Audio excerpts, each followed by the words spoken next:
So mao to nag-unboxing ta sa ato ang napalit na doorknob. Base na tingala mo nga wala na koy tan-aw sa manual. Nakaskwela pud ay tag Sweeto School. Kabalo mo anang Sweeto School kanagong paswito-swito para aron ingnon. Watch and learn. O dili mo gusto magtuon, watch na lang, wala nay learn.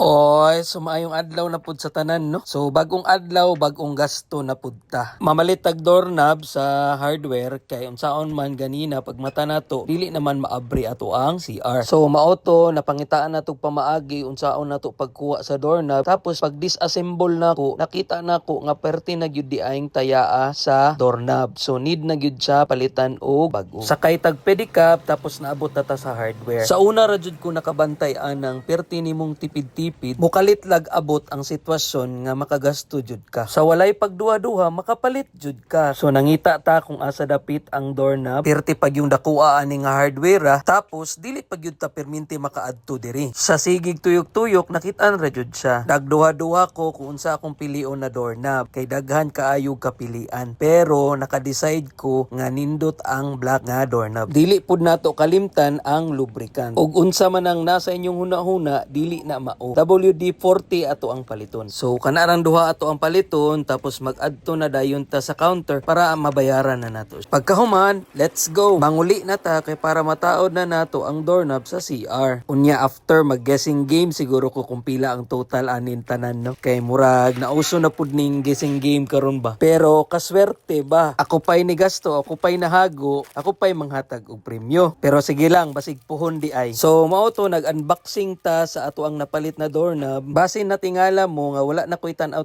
sa manual kay ikatulo na nako ning ilis og doorknob. So dili kayo tantong kabalot ano. So nakaskwela pud ay tag Sweeto School. Kabalo mo anang Sweeto School kanagong paswito-swito para aron ingnon. Pagkahuman, ato nang i-assemble dito sa door. Tan-aw ra mo dira ha. Chill lang mo. Ayaw lang mo kabalaka kay. Kaya ra gyud kayo ni siya. Same sa kong giingon nga nakaskwela ta sa Sweeto School. Ayaw na pud na pansin na ang gupit kay libre ra na. Ako ray nagupit ana. So focus ra mo ana akong gibuhat. Mao na giingon nga watch and learn. Og dili mo gusto magtuon, watch na lang, wala nay learn.